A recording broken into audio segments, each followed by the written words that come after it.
भारत की पूर्व प्रधानमंत्री, भारत की आयरन लेडी इसी चट्टानी शिला के नीचे दफन किया गया, दफनाया गया है। उनकी यह समाधि है दोस्तों। नमस्कार दोस्तों, स्वागत करता हूं आपका अपने YouTube चैनल हरफन मौला यात्री पर। दोस्तों दिल्ली में हूं, दिल्ली के पर्यटन को एक्सप्लोर कर रहा हूं। अभी जिस लोकेशन पर मैं आपको लेकर के आया हूं, ये लोकेशन है दोस्तों भारत की पूर्व प्रधानमंत्री इंदिरा गांधी जी की समाधि स्थल, जिसे शक्ति स्थल के नाम से जाना जाता है दोस्तों। और यहाँ का जो प्राकृतिक वातावरण है खूबसूरत है दोस्तों। बिल्कुल एक घना वन आपको देखने से लग रहा होगा। और हम आपको इंदिरा गांधी जी के समाधि स्थल के तरफ लेकर के चल रहे हैं दोस्तों। लेकिन उससे पहले आप ये देखें, चारों तरफ खूबसूरत घने और लंबे पेड़ों के साथ साथ जो पूरा कैंपस है खूबसूरत घास से सजाया गया है दोस्तों। और इन्हीं के बीच में है इंदिरा गांधी जी की समाधि, जिसके आज मैं आपको दर्शन कराऊंगा इस वीडियो में। दोस्तों अभी शाम के लगभग 3 बज रहे हैं और हल्की हल्की धूप भी है और छाँव भी है। और ऐसे खूबसूरत प्राकृतिक वातावरण में घूमने का अपना अलग ही मज़ा है दोस्तों। और हम धीरे धीरे इंदिरा गांधी जी के समाधि स्थल, या फिर कह सकते हैं इंदिरा गांधी जी को जहाँ पे दफन किया गया है, दफनाया गया है, उनके मृत शरीर को, उनकी डेड बॉडी को, उधर हम आपको लेकर के जा रहे हैं दोस्तों। और सामने देख सकते हैं एक खूबसूरत सी झील भी है और चारों तरफ बहुत ही खूबसूरत नज़ारा है। ऐसा लग रहा है देखने से जैसे दोस्तों स्विट्ज़रलैंड हो। और मुझे ये कहने में ज़रा भी संकोच नहीं है दोस्तों कि जो दिल्ली का यह क्षेत्र है, यह टूरिस्ट प्लेस है दोस्तों, इसे दिल्ली का स्विट्ज़रलैंड भी बोल सकते हैं। सामने देखें खूबसूरत झील का नज़ारा, बहुत ही प्यारा लग रहा है दोस्तों। क्या शानदार नज़ारे दिखा रहा हूँ आपको मैं इस दिल्ली के शक्ति स्थल पर दोस्तों। अगर हम इस लोकेशन की बात करें तो ये जो लोकेशन है यह है दोस्तों दिल्ली के राजघाट और शांतिवन के कैंपस के अंतर्गत है दोस्तों। अगर आपने मेरी राजघाट और शांतिवन वाली वीडियो देखी होगी तो आपको अच्छे तरह से याद आ रहा होगा कि यह जो लोकेशन है यह दोस्तों राजघाट और शांतिवन के कैंपस के अंदर ही है दोस्तों। बट इसमें ओनली मैं इंदिरा गांधी जी के समाधि स्थल को एक्सप्लोर करूंगा, इंदिरा गांधी जी के समाधि के दर्शन कराऊंगा, उस स्थान के दर्शन कराऊंगा जहां पे भारत की पूर्व प्रधानमंत्री, जिन्हें आयरन लेडी के नाम से भी जाना जाता है, जिनकी जो दृढ़ चट्टान जैसी इच्छा शक्ति के कारण उनको आयरन लेडी के नाम से जाना जाता है दोस्तों, भारत ही नहीं पूरे विदेश में। उनकी समाधि के दर्शन कराऊंगा। समाधि बिल्कुल सामने आ भी चुकी है दोस्तों। एक बड़ी सी चट्टानी शिला है दोस्तों, उस समाधि के ऊपर खड़ी की गई है। आखिर क्यों इंदिरा गांधी जी के समाधि के ऊपर एक बड़ी सी चट्टानी शिला खड़ी की गई है दोस्तों, उससे जुड़े हुए इतिहास के बारे में भी बताऊंगा दोस्तों। जो वो आप सामने एक खड़ी चट्टानी शिला देख रहे हैं दोस्तों, वो कोई साधारण चट्टानी शिला नहीं है दोस्तों। वह दोस्तों लौह अयस्क या फिर कह सकते हैं आयरन ओर की चट्टानी शिला है। जैसा कि हम सभी जानते हैं दोस्तों, इंदिरा गांधी जी को आयरन लेडी कहा जाता था भारत में। और आज हम सभी के दिलो दिमाग में जो इंदिरा गांधी जी हैं वह आयरन लेडी के नाम से बसी हुई हैं दोस्तों। और इसी वजह से उनके इस समाधि के ऊपर एक बहुत बड़ी सी चट्टानी शिला, जो कि एक आयरन ओर की चट्टानी शिला है, लौह अयस्क की चट्टानी शिला है, उसको खड़ा किया गया है दोस्तों। पास में लेकर के चलूँगा, पास से भी मैं इंदिरा गांधी जी की समाधि को दिखाऊंगा। और चारों तरफ देखें आप, खूबसूरत हरे भरे घने पेड़ों से सजाया गया है और साथ ही साथ इसमें घास का मैदान है खूबसूरत। और इस तरफ खूबसूरत सी झील है दोस्तों। और जो प्राकृतिक वातावरण है अत्यंत रमणीय है दोस्तों, अत्यंत मनमोहक है और इतना खूबसूरत है कि मेरे पास इसकी प्रशंसा करने के लिए शब्द नहीं है दोस्तों। ये देख सकते हैं दूर तक बहुत बड़े क्षेत्रफल में फैला हुआ है। जैसा कि मैंने बताया, इस वीडियो में सिर्फ़ और सिर्फ मैं इंदिरा गांधी जी के समाधि स्थल को एक्सप्लोर करते हुए नज़र आने वाला हूं। और इंदिरा गांधी जी के जीवन काल से जुड़े हुए कुछ महत्वपूर्ण बातें भी शेयर करने वाला हूं इस वीडियो के माध्यम से। और इस तरफ आप देख सकते हैं दोस्तों इंदिरा गांधी जी की फ़ोटो और उनके द्वारा लिखा गया कुछ लेख यहाँ दीवारों पर लिखा गया है दोस्तों। और बिल्कुल सामने इंदिरा गांधी जी की समाधि, उनके समाधि के ऊपर एक बहुत बड़ी सी चट्टानी शिला खड़ी की गई है दोस्तों। ये चट्टानी शिला जो है दोस्तों, यह लौह अयस्क यानी कि आयरन ओर की चट्टानी शिला है जिसको खड़ा किया गया है।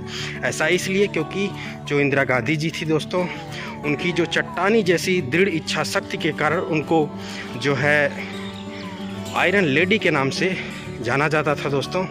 इसी वजह से इनकी ये जो सामने आप समाधि देख रहे हैं, इसके ऊपर एक बहुत बड़ी सी चट्टानी शिला को खड़ा किया गया है। और चारों तरफ खूबसूरत घास के मैदान और बिल्कुल खूबसूरत हरे भरे ऊंचे पेड़ों से इस इंदिरा गांधी जी की समाधि को अलंकृत किया गया है, सजाया गया है दोस्तों। बेहद ही खूबसूरत आपको नज़र आ रहा होगा, ये आप देख सकते हैं। और सामने ये है दोस्तों इंदिरा गांधी जी की समाधि और बिल्कुल ठीक सामने दीवार पर इंदिरा गांधी जी की बड़ी ही सुंदर सी फ़ोटो लगाई गई है। और फ़ोटो के पास में उन्हीं के द्वारा लिखे गए कुछ लेख हैं दोस्तों।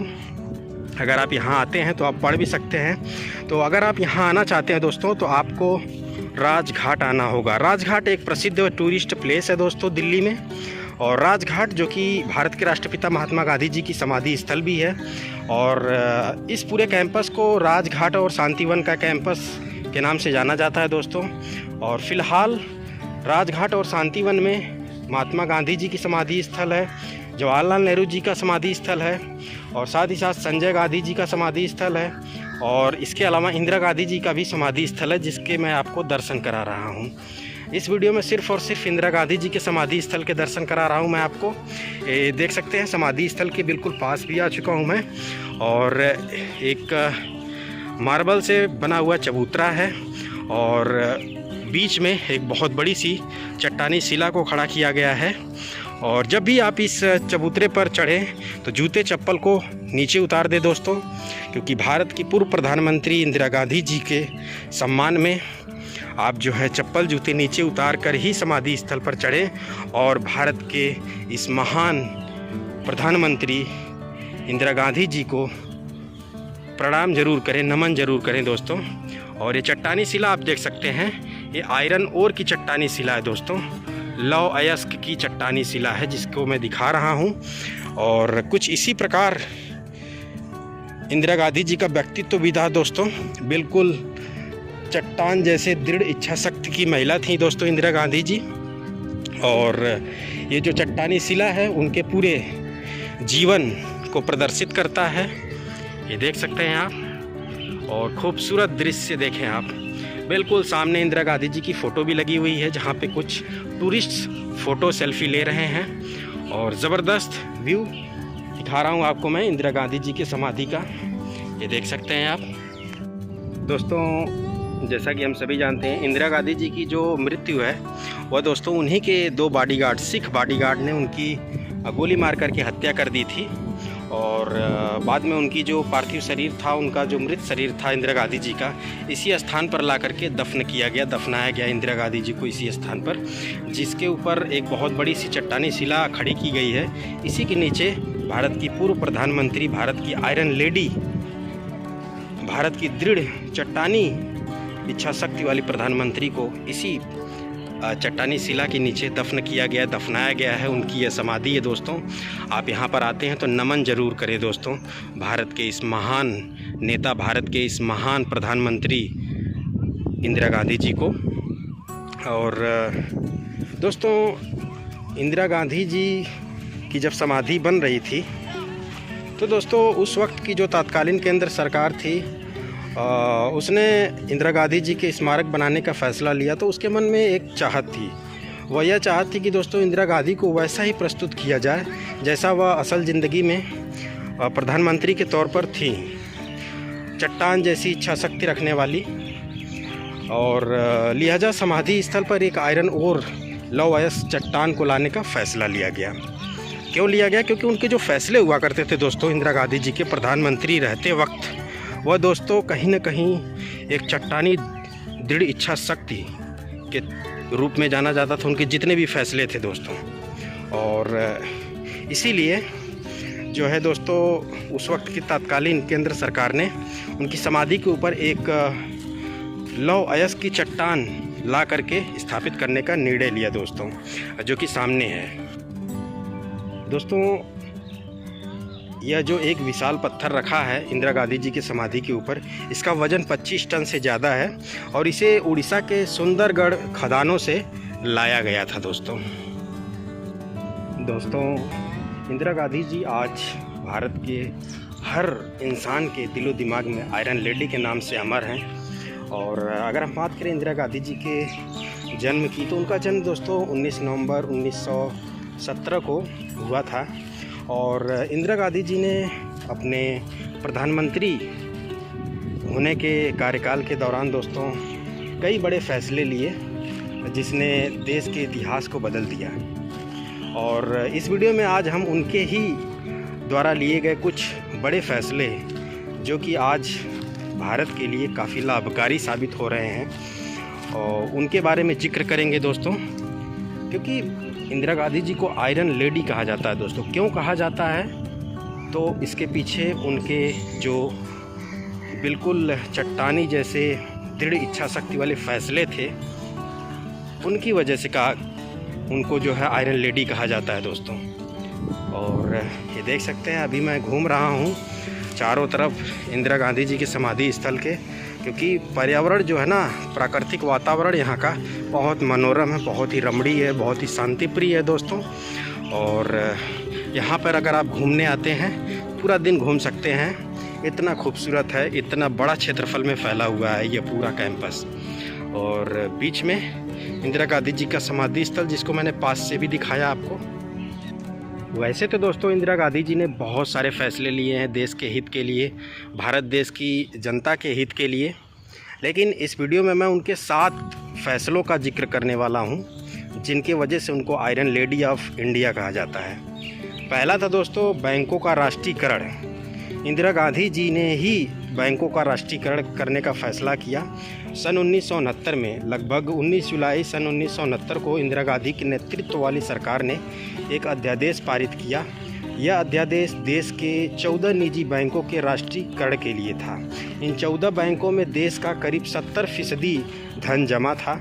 अध्यादेश पारित होने के बाद इन बैंकों का मालिकाना हक सरकार के पास चला गया।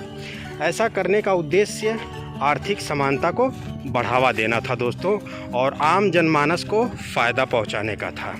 यह एक फैसला था दोस्तों। और दूसरा जो सबसे बड़ा फैसला इंदिरा गांधी जी का था, वह यह है दोस्तों, पाकिस्तान के 2 टुकड़े करना दोस्तों। जी हाँ, यह सबसे ज़्यादा फेमस, सबसे ज़्यादा प्रसिद्ध और सबसे ज़्यादा कहीं न कहीं गौरवान्वित करने वाला फैसला था, पाकिस्तान को 2 टुकड़े करना। सन 1971 की बात है। इंदिरा गांधी ने पाकिस्तान को ऐसा जख्म दिया है जिसकी कसक, जिसकी टीस उसे हमेशा महसूस होती रहेगी। पाकिस्तान के लिए यह जख्म 1971 के बांग्लादेश युद्ध के रूप में था, जिसके बाद पाकिस्तान के 2 टुकड़े हो गए।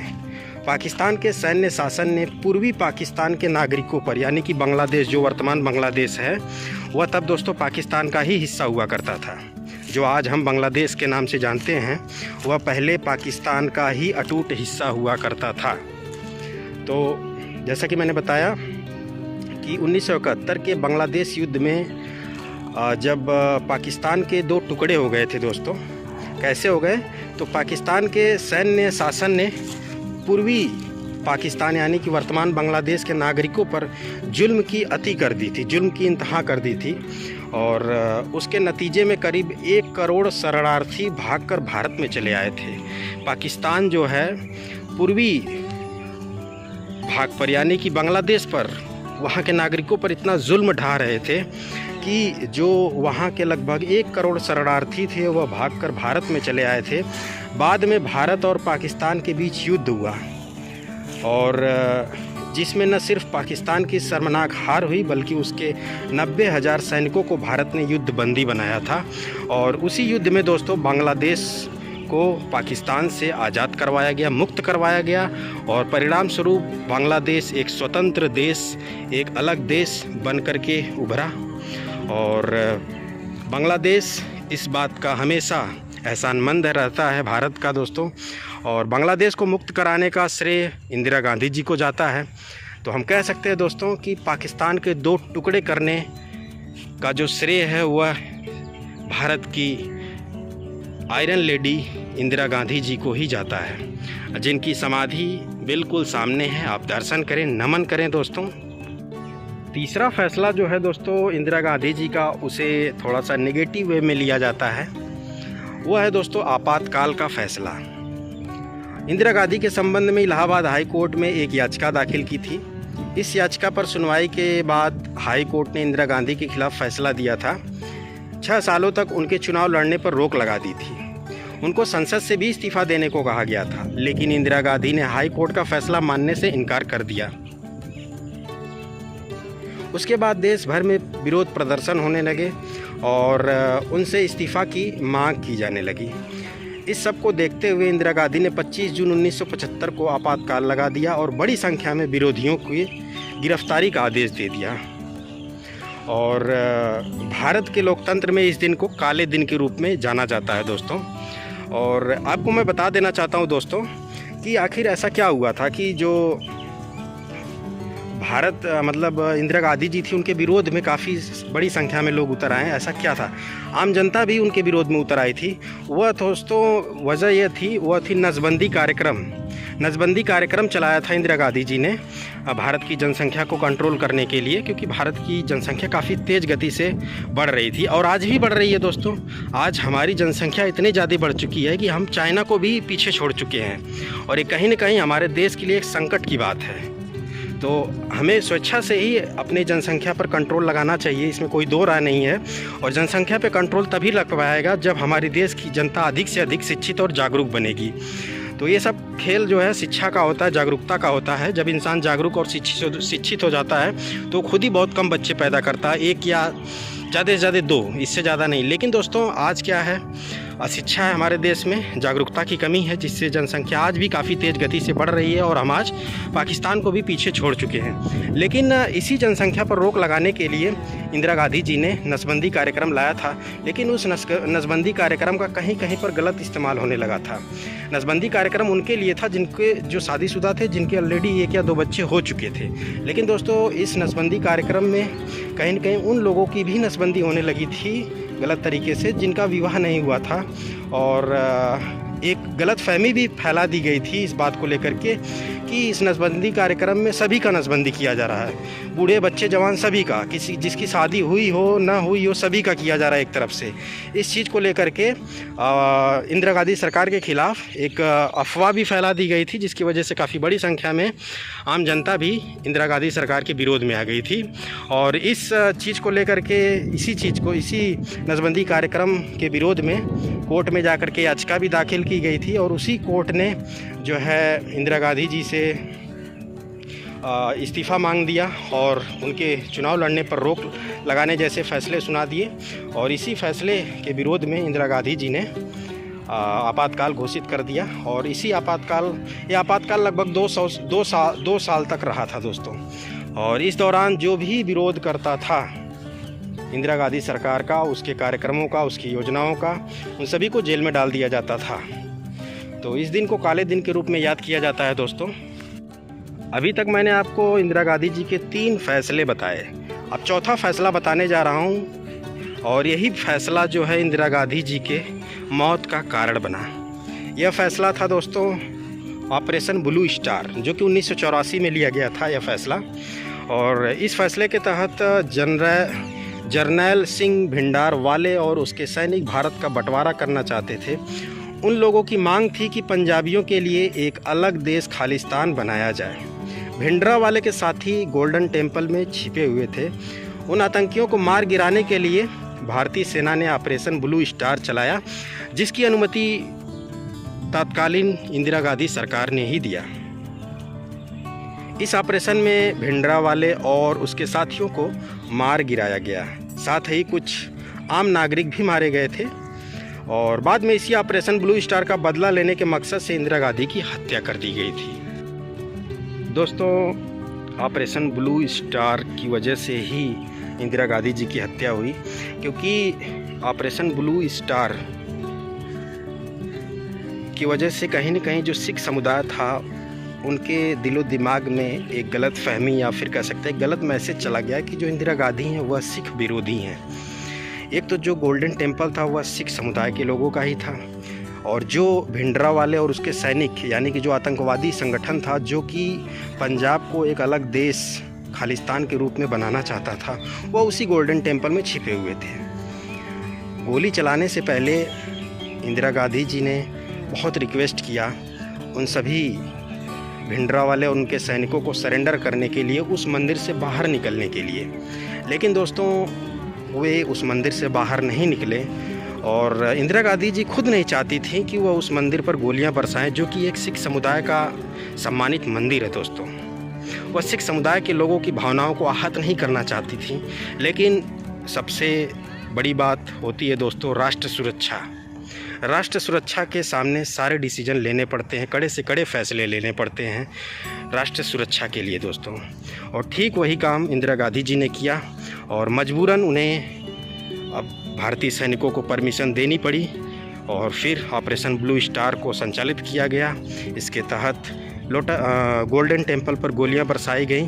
परिणाम स्वरूप जो खालिस्तानी थे, जो पंजाब को एक अलग देश बनाने की मांग कर रहे थे, भिंडरावाले और उसके सैनिकों को मार गिराया गया दोस्तों।